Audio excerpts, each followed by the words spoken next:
یہ واضح ہے کہ میں تحریک طالبان پاکستان کا حصہ ہوں اور میں مذاکرات کی حمایت کرتا ہوں، لیکن تحریک طالبان پاکستان کے دیگر قیادت اور مذاکراتی ٹیم کی طرح مشروط حمایت کرتا ہوں۔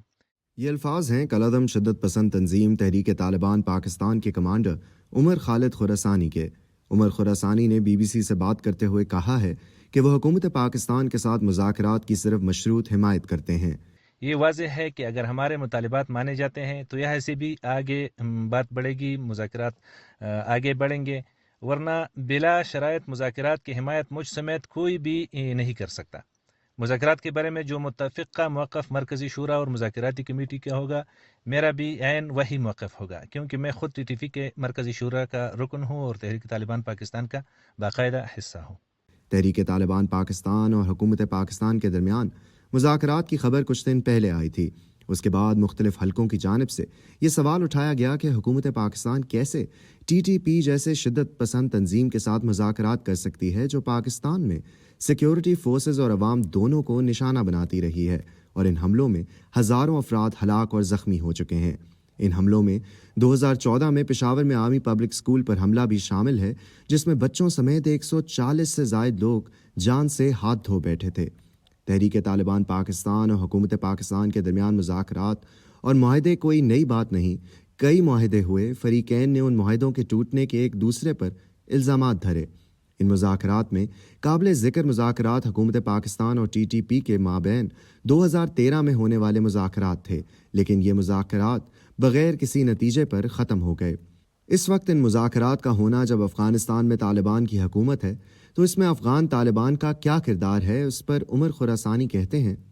دباؤ تو نہیں ہے، امارت اسلامیہ کی قیادت ہمارے رہبر ہے، ہمارے پیشوا ہے۔ ہم ہرگز امارت اسلامیہ کی قیادت سے یہ توقع نہیں رکھتے کہ وہ ایسا دباؤ ہم پر ڈالیں گے جس میں ہمارا نقصان ہو۔ امارت اسلامیہ یہی چاہتی ہے کہ بامانی مذاکرات ہو اور ان کے کردار کو ہم مثبت نظر سے دیکھ رہے ہیں۔ اللہ کرے کہ ان سے کوئی ایسی غلطی نہ ہو جائے جس سے ہمارا اعتماد ان پر ختم ہو جائے۔ دوسری بات یہ ہے کہ افغان طالبان ان مذاکرات میں ہمارے ثالث ہے، اور ثالث کم از کم حق کی طرف دیکھتے ہیں۔ ہمارے ثالث کو خوب پتہ ہے کہ کون مذاکرات میں دھوکہ دینے کی کوشش کر رہا ہے، کس نے قیدی دینے سے انکار کیا ہے، یا اس میں قیدیوں کو رہا کرنے میں کون لیت و لال سے کام لے رہا ہے۔ یہ امارت اسلامیہ یعنی ہمارے ثالث کو خوب پتہ ہے۔ اگر یہ مذاکرات کسی نتیجے پر پہنچتے ہیں تو تحریک طالبان کے کمانڈر کا مستقبل کیا ہوگا، جو کہ قانون کو انتہائی مطلوب افراد میں شامل ہیں اور جن میں عمر خراسانی کا نام بھی شامل ہے؟ اس پر تجزیہ کار احسان ٹیپو محسود کا کہنا ہے۔ یہ ہم پہلے بھی دیکھ چکے ہیں کہ خفیہ مذاکرات یا خفیہ ڈیل کے نتیجے میں ٹی ٹی پی کے سینئر لوگ حکومت پاکستان کے آگے سرنڈر ہو گئے تھے، جس میں پنجابی طالبان کے سربراہ عصمت اللہ معاویہ، جس میں ٹی ٹی پی کے سابق جو ترجمان احسان اللہ احسان، حکیم اللہ محسود کی فیملی۔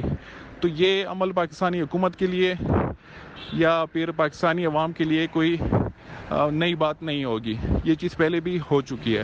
لیکن میری کچھ اطلاعات یہ بھی ہیں کہ اس میں افغان طالبان جو کہ میڈیٹ کر رہے ہیں اس پورے مذاکراتی عمل کو، ان کی طرف سے ایک یہ آفر بھی ہے کہ اس طرح کے جو سینئر ٹی ٹی پی کے رہنما ہیں تو ہو سکتا ہے ان کو افغانستان میں بھی پناہ دی جائے، وہاں پہ ان کی فیملیز کو بھی رہنے دیا جائے۔